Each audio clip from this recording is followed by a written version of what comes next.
नमस्कार, मैं हूं अनिल सिंघवी। शेयर बाजार के जाने माने निवेशक और बिग बुल के नाम से मशहूर राकेश झुनझुनवाला अब हमारे बीच नहीं रहे। बाजार पर अपनी बेबाक राय और हजारों करोड़ रुपए का पोर्टफोलियो संभालने वाले बिग बुल का मुंबई में 14 अगस्त को सुबह 62 साल की उम्र में निधन हो गया। उनके निधन से पूरे शेयर बाजार में शोक की लहर है। प्रधानमंत्री से लेकर बाजार के सभी जाने माने दिग्गज निवेशक और बड़े बड़े कॉरपोरेट्स उनके निधन पर शोक जता रहे हैं। आज हमारे बीच बिग बुल नहीं है, लेकिन उनकी यादें हमारे दिलों में है। हमें भरोसा है कि उनसे मिली सीख बाजार में आगे भी लोगों को निवेश का रास्ता दिखाएगी। राकेश झुनझुनवाला एक जिंदा दिल इंसान थे। आज हम उनकी कई बातों को याद करने के लिए आपके लिए लेकर आए ये खास शो, जो पूरी तरह से समर्पित है बिग बुल को। और इस शो में हमारा साथ दे रहे हैं राकेश झुनझुनवाला साहब के जाने माने मित्र, हेलिस कैपिटल के फाउंडर और फंड मैनेजर समीर अरोड़ा साहब। राकेश जी को बड़े सम्मान के साथ एक मेंटर और गाइड के तौर पर देखने वाले एबेकस एसेट मैनेजर के फाउंडर सुनील सिंघानिया साहब, और बीएससी के मेंबर, बाजार के जाने माने दिग्गज रमेश दमानी साहब, जो राकेश जी के बहुत ही करीबी मित्र थे, और कुछ ही देर में मोतीलाल ओसवाल के चेयरमैन और को फाउंडर रामदेव अग्रवाल साहब भी हमारे साथ कार्यक्रम में जुड़ने की तैयारी में। आप सबका स्वागत है।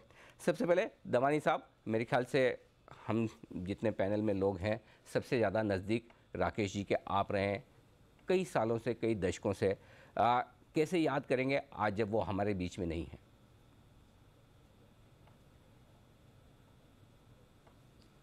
Thank you so much Anil ji.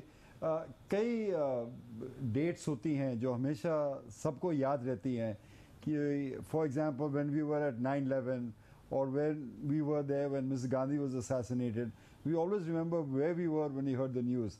I think for all of us, August 14th 2022 will become a similar date if you're in the capital markets. His influence was so इतना गहरा था और इतना डीप था.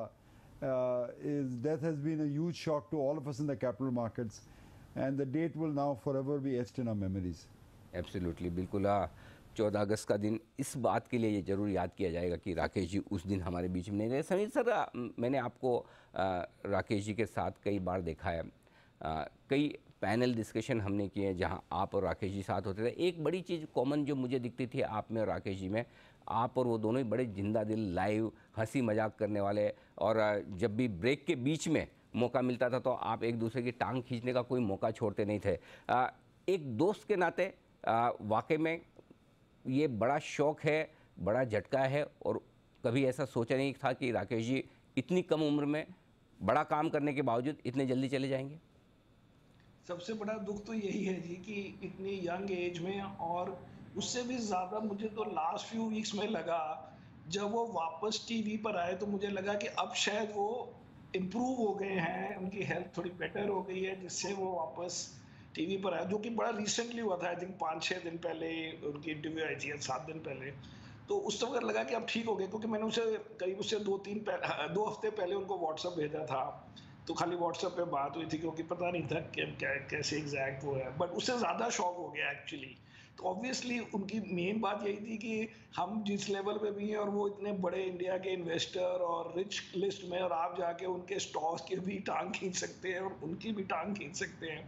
ये इटसेल्फ वाज द ग्रेटनेस की कोई as नहीं थी, कोई वो नहीं था कि अब मैं इतना बड़ा हो गया हूँ और ये हो गया है। तो यही तो बात थी जिसके लिए इतने लोग, अगर आप सारों का पढ़े, टीवी में देखें या पेपर्स में या ट्विटर पे, कि कितने लोग, डिफरेंट काइंड के लोग उनको प्रेस कर रहे हैं। Sunil ji, Sunil sir, sorry, Sameer sir और दमानी जी तो हमेशा राकेश जी को उनको पहले नाम से बुलाते थे, हम उम्र भी थे, लेकिन मैंने हमेशा आपको देखा जब भी आप उनसे मुलाकात करते थे भैया बोलते थे।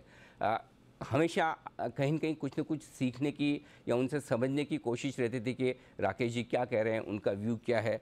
कैसे देखते हैं आप मतलब उनके कंट्रीब्यूशन को? क्या कुछ उन्होंने ऐसा किया जो हमें ज़िंदगी भर याद रहेगा?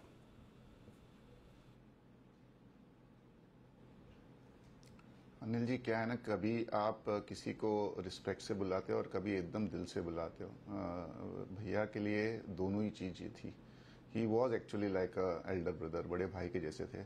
और जब भी आप उनसे मिलो तो आपको सीखने तो मिलता ही था, बट उनकी एक प्रेजेंस से ही है ना, एक बोलते हैं ना, ऊर्जा आ जाती थी पूरे माहौल में।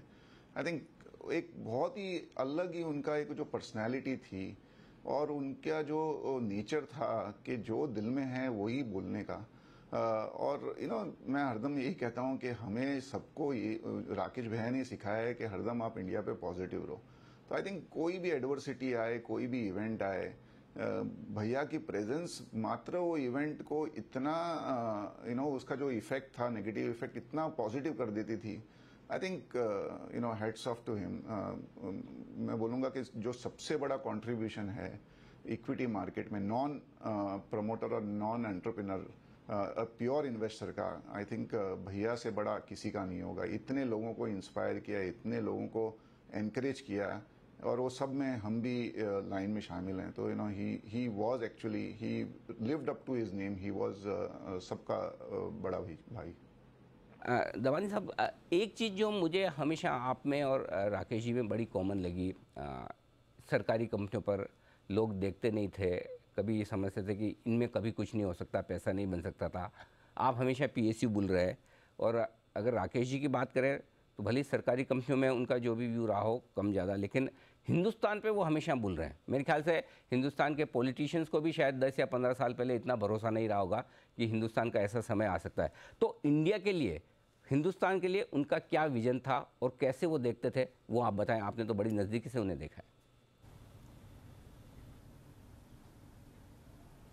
Sure, Anil ji, a couple of points. वो as Sunil ji said, he was always bullish on India. मैंने देखे जो भी बड़े महारथी हैं शेयर बाजार के, उनकी एक कॉमनैलिटी है कि they've always been bullish on the prospects of India. और वो बुल मार्केट में नहीं होता था, 2 साल पहले नहीं होता था, वो 30 साल से लगातार देखता रह रहा हूँ। Rakesh ji was a qualified CA. He could have gone and worked overseas, gone to America, but he chose consciously to stay in India. Because उनको मालूम था इंडिया का भविष्य बहुत उज्जवल है, so he wanted to stay in India. The other point I wanted to mention to you, Anil ji, what Sunil mentioned was the contribution to his capital markets. जैसे आप लोग सब जानते हैं कि he started the capital markets with an investment of 5,000 rupees, जो उस time $500 हुआ करता था, और आज उनकी 30,000 करोड़ तक की आमदनी हो गई, about $4 billion. Over 35 years, if you take $500 and to $4 billion, that gives us a compounding rate of 54%. Now, let me state to you, one of the most hallowed records in Test cricket is Don Bradman's, when he scored 99.94 batting average. जो राकेश जी का compounding rate है, I don't think that will be matched in my lifetime for sure, in many lifetimes also, because the compounding at 54% is superhumanly impossible. And the only other person who's made his entire wealth in the stock market only has probably Warren Buffett. And here's Rakesh ji, a kid from India, replicating that great feat and compounding at even a superior rate than the great Oracle of Omaha. So I think his contributions are immense. And while we've shared a number of stocks together, जो उन्हें भी PSU में लगा था, मेरे को भी अच्छा लग रहा था, पर उनकी बहुत पहुंच बहुत बड़ी थी, उन्होंने बहुत अच्छी कंपनीज खरीदी over time, Titan, Lupin, Crystal, to name a few examples. So he was truly a champion of champions. Absolutely, बिल्कुल। वो तो मतलब बड़ा ही गजब का उनका वो विज़न था। लेकिन समीर सर, एक चीज़ जो राकेश जी की स्टाइल थी, और मैं कई बार वो स्टाइल कॉमन आप में देखता हूँ, क्योंकि या तो लोग सिर्फ ट्रेड करते हैं या लोग सिर्फ इन्वेस्ट करते हैं, एक तरफ बहुत लॉन्ग टर्म व्यू है, लेकिन साथ ही short term market movement plus trading portfolio और इन्वेस्टमेंट पोर्टफोलियो को बिल्कुल अलग रख के वो माइंडसेट बनाना, शायद मेरे ख्याल से राकेश जी उसमें गजब के माहिर थे। आप भी अपने जब फंड्स के पोर्टफोलियो रखते हैं, लॉन्ग शॉर्ट तो करते ही हैं, हेजिंग तो करते हैं, क्या वाकई में ऐसा कोई आदमी हो सकता है जो मतलब टेस्ट मैच भी उतना ही अच्छा खेले, 2020 भी उतना अच्छा खेले और वनडे भी खेले, यानी कि ट्रेडिंग भी उतनी बेहतरीन शार्पनेस के साथ और इन्वेस्टमेंट भी? उनके साथ हम कंपेयर करें, बट एक्चुअली मैं कोशिश वही करता हूँ और बार बार लोगों को बोलता हूँ कि अगर आप देखें कि राकेश जी करते क्या थे, तो जो भी बड़े नैरो अपने उससे चलते हैं उनके, वो नहीं बड़े हीरो बने, वो लॉन्ग करते हैं, शॉर्ट करते हैं, प्राइवेट इक्विटी करते हैं, स्टार्टअप में इन्वेस्ट करते हैं, कुछ भी करते हैं जो इन्वेस्टिंग से रिलेटेड हो। बट अगर कंट्रीब्यूशन देखें तो मुझे लगता है सबसे बड़ी कंट्रीब्यूशन रिटर्न की नहीं है, वो तो अपने लिए हो गए रिटर्न।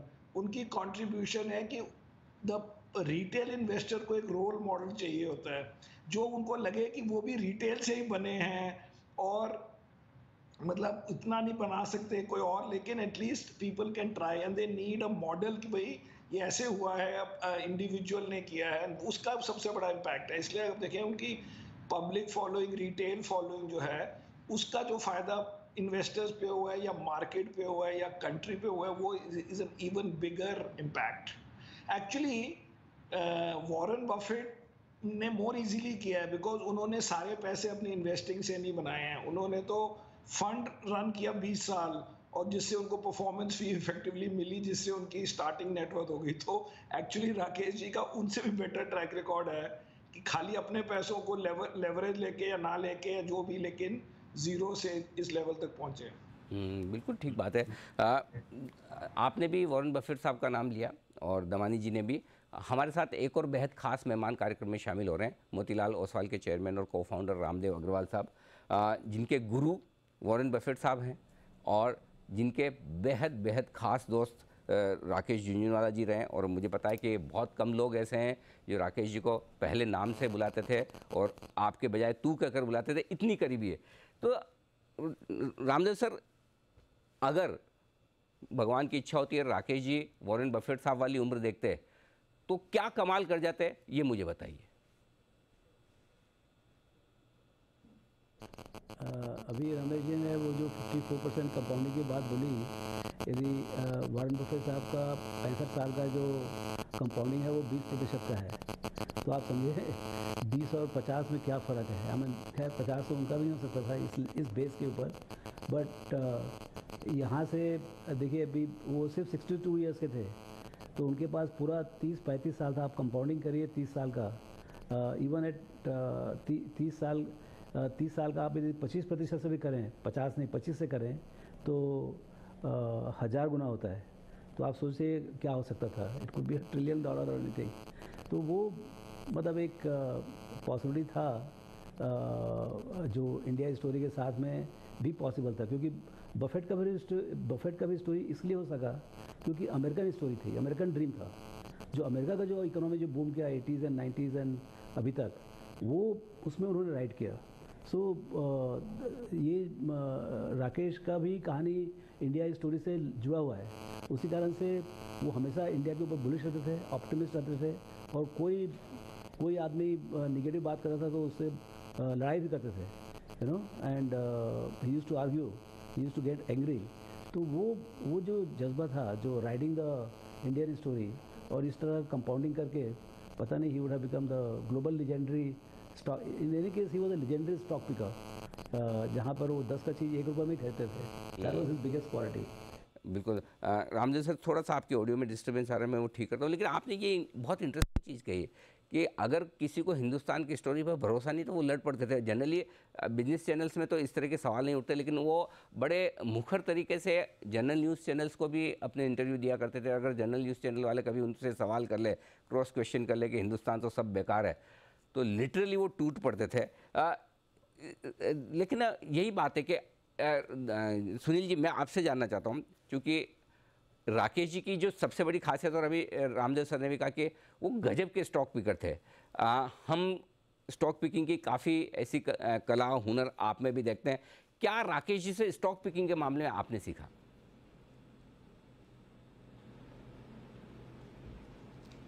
तो किसी को भी राकेश भैया से कंपेयर करना I think will be not apt, but एक है ना अनिल जी, जो क्वालिटीज थी उनमें, एक तो बिग पिक्चर, जो बोलते हैं ना, बड़ा एक उनका जो व्यू रहता था फ्रॉम अ 5-7 ईयर्स पर्सपेक्टिव, कि कंपनी 5 गुना 10 गुना 20 गुना बिजनेस में हो जाएगी। आई थिंक एक वो बहुत बड़ी एक बोलते हैं ना सीख है उनसे। दूसरा, हरदम आप इक्विटी में इन्वेस्ट करते हो ना, तो आपको फ्यूचर आज से बेटर लगना चाहिए। I think that one thing which I always repeat, be positive. I think वो भैया की बहुत बड़ी एक बोलते हैं ना क्वालिटी थी। और मोर इम्पोर्टेंट है ना, learn from everyone. I think वो सबसे सीखते थे। वो ऐसा नहीं था कि मैंने ये कर लिया तो ये राइट है। वो उनके जो इन्वेस्टी कंपनी थे, उसमें हर इन्वेस्टी कंपनी में वो को इन्वेस्टर्स को ढूंढते थे, जिससे वो अपना व्यू शेयर करते रहते थे कि ये कंपनी में ये हो रहा है, क्या व्यू है क्या नहीं है। आई think that is also one big quality, क्योंकि आप है ना जब भी इन्वेस्टर होते हो ना, आप कोई कंपनी में इन्वेस्ट करते हो तो आप बह जाते हो, क्योंकि आपको हरदम वो कंपनी अच्छी लगती है, बट जब भी आप डिस्कस करते हो तो उसमें हो सकता है कोई चीज आपने नहीं सोची हो, किसी और ने सोची हो. I think that is all a big quality. Or the last thing I think, to hold stocks for 20-30 years, वो आज हमको लग रहा है हम टाइटन की बात करते हैं, but to have that conviction to hold it for 20-30 years, 1000 गुना होने के बाद में भी स्टॉक को होल्ड करना, आई थिंक जो सबसे बड़ी मिस्टेक एटलीस्ट मैंने मेरे इन्वेस्टिंग कैरियर में की है वो है स्टॉक को जल्दी बेच देना. तो आपने अपने सक्सेस को ही जल्दी बेच दिया. आई थिंक वो सब जो लर्निंग है, और मैं ये कहता हूँ राकेश भैया थे तो हम बहुत सीखते थे, लेकिन वो हमारे साथ अभी भी है और उनकी लर्निंग इनफैक्ट वो ज़्यादा रीइंफोर्स करके आई है. तो I think it is upon us to ensure that जो भी उन्होंने हमसे पब्लिकली शेयर किया है उसको हम अमल करें, because that will be the sure short recipe of success. Absolutely. Damani साहब, आपसे यही समझना चाहता हूँ, क्योंकि आप इतने नज़दीक रहे, कोई ऐसी खास बात जो आपके दिल को छू गई हो राकेश जी की, या फिर कोई ऐसा स्टॉक जो उन्होंने पिक किया और तब आपकी डिस्कशन हुई हो कि अरे राकेश जी आपने ये कैसे किया, या जिससे मतलब कुछ एक ऐसी बड़ी लर्निंग आपकी रही हो? जो सबसे बड़ी लर्निंग अनिल जी, उनकी जो पैशन और फोकस था, दैट वाज ट्रूली एक्स्ट्राऑर्डिनरी. मैं आपको 2 वाक्य बताता हूँ टू एक्सप्लेन दैट पॉइंट. जब ये 89-90 का बजट आया था मधु दनवटे के, पूरा बाजार मंदी में था, वो तेजी में थे, and he turned out to be right, and बाजार उसके बाद बढ़ गया. But I remember after the budget, उस टाइम ना सोशल मीडिया था, ना इंटरनेट था, ना टेलीविजन कवरेज था, but he wanted to read the fine print of the budget. So he stayed up all night और 6 बजे इंडियन एक्सप्रेस की बिल्डिंग के सामने चले गए, because you get the first copy of the newspaper and read all the details that took place in the budget. After he read that, he went home and slept and came back to the market. He was so committed to the business. एक दूसरी time 5-10 साल पहले हम लोग सब Jefferies में थे, यहाँ आजू बाजू we were having a few rounds of drinks, and ऐसे बाहर निकल रहे थे, वो गिर पड़े, तो हम लोग सब भागे किसी कुर्सी लाने को, कोई पानी लाने को, कोई तौलिया लाने को. But by the time he came back, he was already on the phone talking to his broker how the Dow was doing or how gold was doing. That is the kind of commitment he bought, 24/7 commitment that he bought to the stock exchange. And very regretfully I say this, unfortunately this commitment was so great and so immense, and the passion so great, he unfortunately, despite जो भी हम दोस्त बोलते थे, family बोलती थी, थोड़ा health पे उनका ध्यान कम था, which unfortunately was I think the downside of his life. But otherwise his passion for markets was all consuming. जिंदगी छोटी जरूर रही, लेकिन वैसे साइज़ के हिसाब से तो किंग साइज़ ज़िंदगी उन्होंने जी, बड़ी ज़िंदगी जी. रामदेव सर, आपकी काफ़ी बातें उनसे होती थी, और मैं आपके ट्वीट भी देख रहा था, आपने लिखा भी उसमें कि राकेश जी का तरीका ये था, मतलब एग्रेसिव, शार्प, फास्ट, ले फटाफट, जल्दी कर. और वो कहते हैं, वो उनके जो डायलॉग्स होते थे कि बंगड़ी बेच के भी शेयर लो, अपने घर के सोने जवाहरात बेचने तो बेच के शेयर खरीदो. ये जो उनकी जो कहना चाहिए कि जो एकदम सोच थी, कितना इम्पैक्ट आपको किया, आपने क्या सीखा राकेश जी से?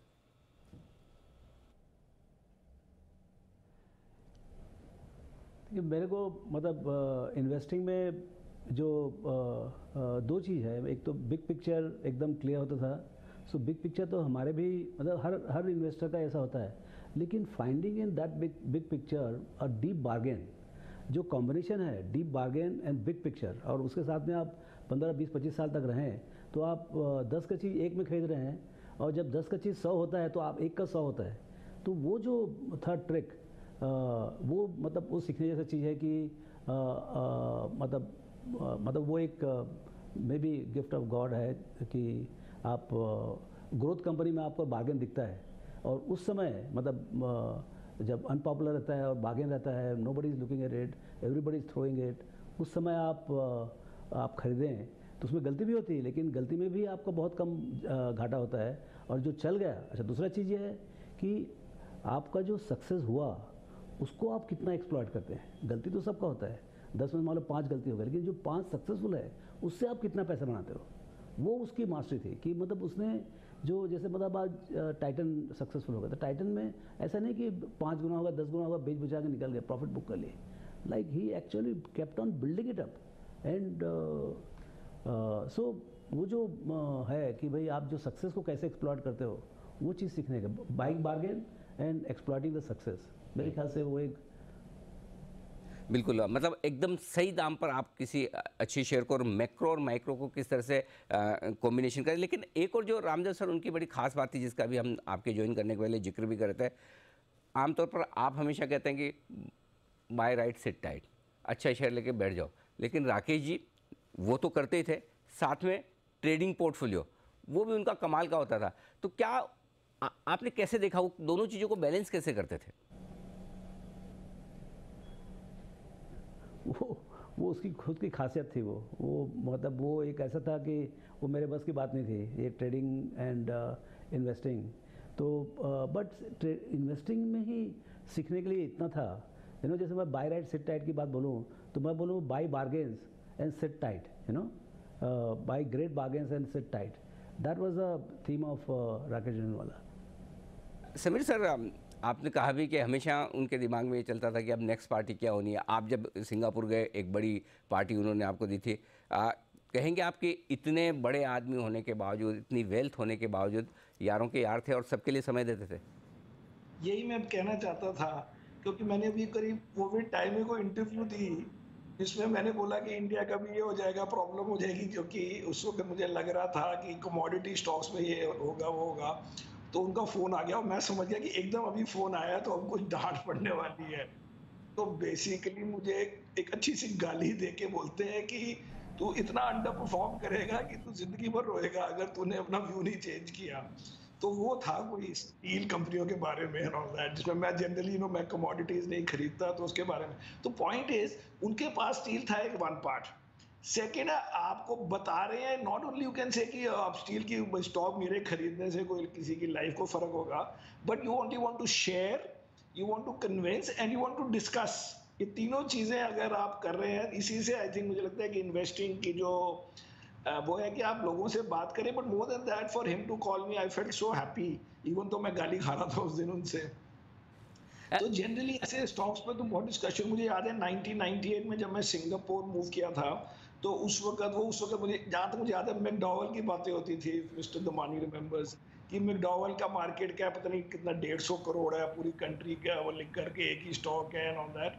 तो वो स्टॉक्स की बातें, बिग पिक्चर स्मॉल पिक्चर, हर वक्त करते आए हैं। आई मीन, एंड मेरे साथ तो इतनी नहीं होती थी, लेकिन हर 6-5 महीने में कोई ना कोई स्टॉक की डिस्कशन होती थी। बिल्कुल दमानी साहब, जो चीज़ है राकेश जी के बारे में अभी समीर सर ने भी कहा कि अगर गलत लग भी रहा है तो वो गाली देकर, डांट कर ठीक करवाने की कोशिश करेंगे। क्या ये एक बड़ी खासियत थी कि जो दिल में है वही मुंह पर है, और कभी वो बनावटी थे नहीं और आर्टिफिशियल हो ही नहीं सकते थे? Absolutely true, Anil. That is, I think, a good summation of him. He didn't tolerate fools, or if you disagreed with the bullishness in India, या उनको थोड़ा लगता भी था कि इतना bullish नहीं है Ramesh, he would always pounce on me. And उनके साथ रह के 20-30 साल का अनुभव के साथ, even I changed my fundamental view. It's very easy to be skeptical on India because last 30 साल में काफ़ी कुछ गलत हुआ है इंडिया में. But the fact of the matter is, index जो 200 था जब उन्होंने शुरू किया था, आज 60,000 के करीब है. So he is right and you are absolutely right. मैं अशोक, मेरे लड़के को अक्सर हंस के बोलता था कि अगर उनका खून निकले तो वो भी तिरंगा निकलेगा. He was that bullish on India. क्या बात है, मतलब इससे बढ़िया कोई शायद उनके लिए श्रद्धांजलि वाला नोट हो नहीं सकता जो आपने कहा। राकेश जी भले ही आज हमारे बीच में नहीं है, लेकिन हमेशा हमारी यादों में रहेंगे। उन्होंने जो कुछ हमें सिखाया है, जो कुछ बताया है, हम उनसे सीखकर बहुत आगे बढ़ेंगे, ये हमारा पूरा भरोसा है। आप सभी ने राकेश जी को अपने अपने तरीके से याद किया, श्रद्धांजलि दी। बहुत बहुत धन्यवाद रामदेव सर, रमेश दमानी जी, सुनील सिंघानिया साहब और समीर अरोड़ा सर, आप सबका बहुत बहुत शुक्रिया इस शो में राकेश जी के प्रति श्रद्धा सुमन अर्पित करने के लिए। जी बिजनेस की तरफ से, हमारी टीम और हमारे लाखों करोड़ों दर्शकों की तरफ से राकेश जी को विनम्र श्रद्धांजलि, और इसी के साथ शो का मैं समापन करूंगा। नमस्कार।